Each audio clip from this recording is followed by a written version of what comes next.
This is a takeover. Wall Street and the ASX now at our fingertips with this right here.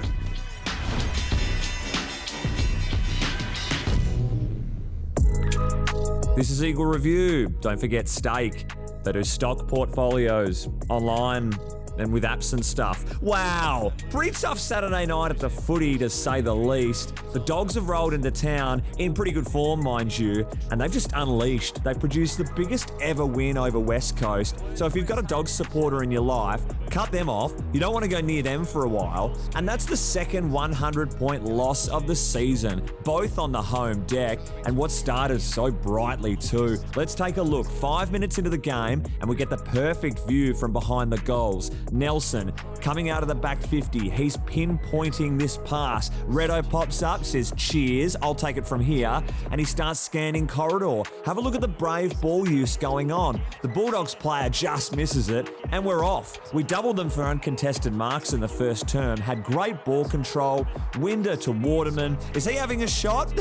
Maybe a pass. Only the great man himself will know, but Darling gets on the end of it. It's a 1-goal lead. Things are feeling pretty good. We're up and about right now. But as time goes on, the Bulldogs, they just chopped us up at stoppages. 32 points from this source, mainly from throw-ins, can you believe, than centre bounces. English is running an absolute muck in his return game. They pile on their biggest scoring quarter of the season to enter the main break 5 goals up. Then the onslaught really kicks into gear. The Dogs hang another 50 points on the Eagles, who only got their footy inside their attacking 50 just once in their final 17 minutes of quarter number 3.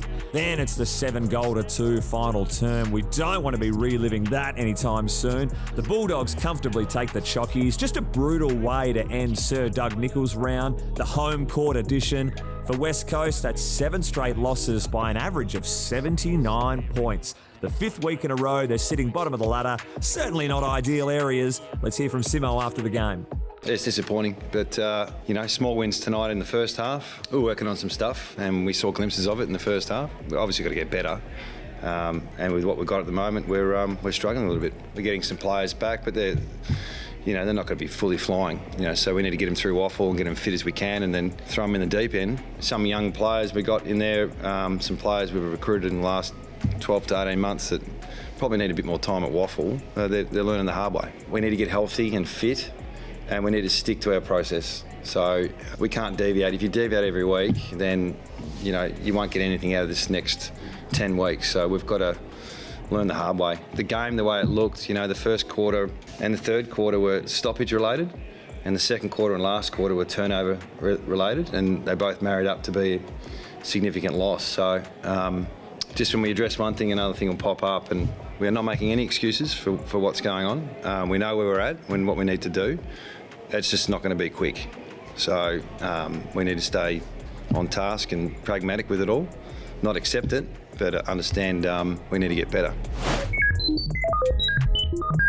As most will know, that was the Dogs' biggest win over the Eagles ever. The previous margin of 70 was back in the 98 qualifying final. The Western Bulldogs had 16 individual goal kickers, which tied a VFL-AFL record. 5 other teams have done it before. Thought even their water boy would get involved at some point.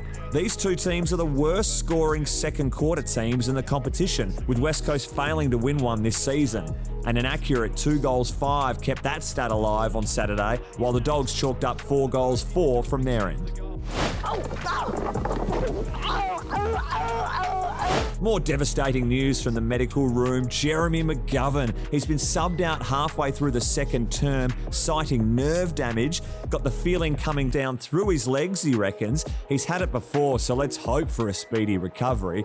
He was on too. Have a look at this double bite grab mark he's taken on the wing early doors. No doubt leading the club champ medal. When it rains, it pours. What a season it's been for West Coast. Luke Shuey, though, having to play through his rib injury. He copped a couple of knees from Riley West on the wing early doors. He played about 65% of the second half, so got a bit of rest when the results started getting out of hand.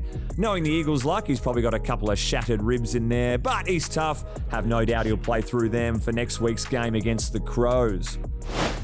Keep your head up, keep your heart strong. Hard to overlook Kelly's game. 38 touches in a 100-point belting isn't bad. Had a good month of footy without really an abundance of help. 19 contested possessions, that's a season high. 11 clearances while working under a ruckman with just 5 games experience. 9 inside 50s, certainly gave him drive all night. And Jack Darling does have a great record against the Dogs.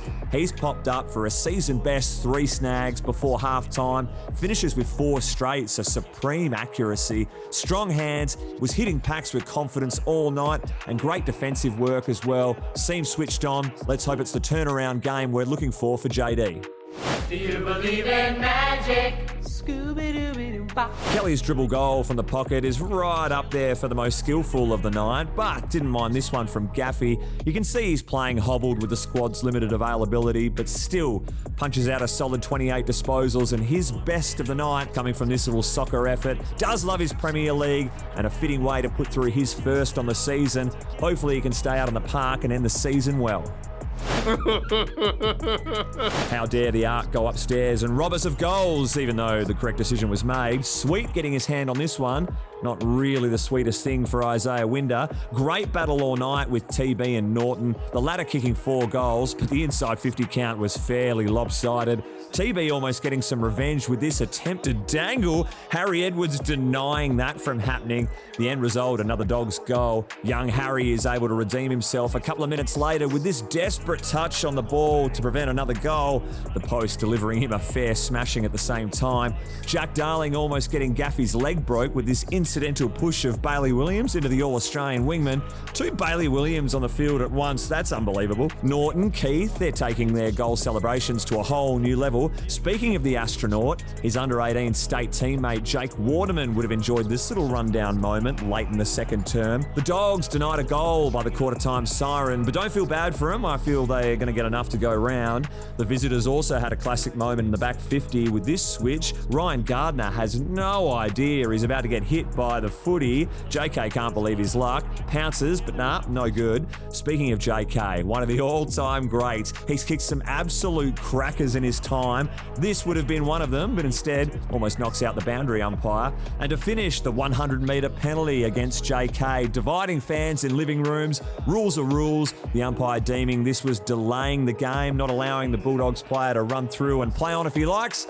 You make your own mind up at home. Thanks for watching this week's episode of Eagle Review, courtesy of Stake. It takes just minutes to start investing, so visit hellostake.com or download their app today.